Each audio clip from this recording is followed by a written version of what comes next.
আসসালামু আলাইকুম। আমরা আছি নোভেম ইকো রিসোর্টে, শ্রীমঙ্গল। এখন আমরা আমাদের রুম থেকে নিচে যাচ্ছি। সকালে একটু ঘোরাঘুরি করে নাস্তা করব। রাতে বৃষ্টি হয়েছে, পরিবেশটা খুবই সুন্দর। আপনারা দেখতে পাচ্ছেন সবুজের সমারোহ, পাশেই পাহাড় এবং খুবই বিস্তৃত অঞ্চল জুড়ে এই রিসোর্টটি করা হয়েছে।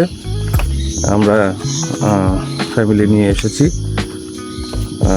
খুবই ঘোরার জন্য ভালো একটি জায়গা।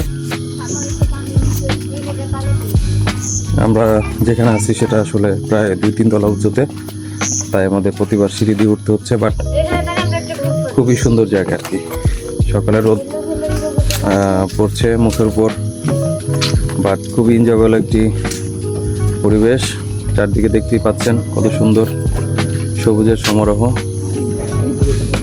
নানান ধরনের গাছ দিয়ে আসলে চারদিকটা মোড়ানো এবং একটি ব্রিজের মতো রয়েছে। এই ব্রিজটি এই প্রান্ত থেকে প্রান্তকে আসলে অ্যাডজাস্ট করেছে। 360 ভিউ আপনারা দেখতে পাচ্ছেন। আমরা এই প্রথম আসি এই রিসোর্টে। অনেকবার রিভিউ দেখেছি বিভিন্ন ইউটিউব ব্লগারের, এবং অনেকে এই রিসোর্টে এসে ভালো কমেন্ট করেছে এবং ভালো রিভিউ দেওয়ার ফলে কিন্তু আমরা এখানে এসেছি। সুইমিং পুলটা পিছনে, ওই আমার মাথার বাম সাইডেই, এবং এটা হচ্ছে একটা স্পেস যেখানে হচ্ছে রিসেপশন অবস্থিত।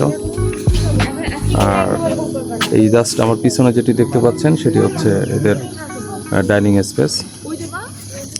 আমরা এখানে রাতে খেয়েছি। খাবারের মান খুবই ভালো, একটু ওভার প্রাইস, বাট স্বাস্থ্যসম্মত এবং খাবারের টেস্ট খুব ভালো। তো আশা করি সবাই এই ভিডিওটি দেখবেন এবং আপনারা ঘুরতে আসবেন এই ইকো রিসোর্টে, নোভেম ইকো রিসোর্ট শ্রীমঙ্গলে। যদিও বাস স্ট্যান্ড থেকে এখানে ঢুকতে কিছু কিছু রাস্তার অবস্থা খুবই খারাপ, ইটের রাস্তা, যেটা আসলে মোটেও কাম্য না। আমি এটা আশা করিনি যে আসলে এত বড় একটা রিসোর্টের সামনে রাস্তা এরকম হবে, বাট আশা করি কর্তৃপক্ষ এবং সরকার এই দৃষ্টি দান করবেন এবং রাস্তার যে রিপেয়ার সেটা করবেন। তো সবাই ভালো থাকেন, সুস্থ থাকেন। আসসালামু আলাইকুম।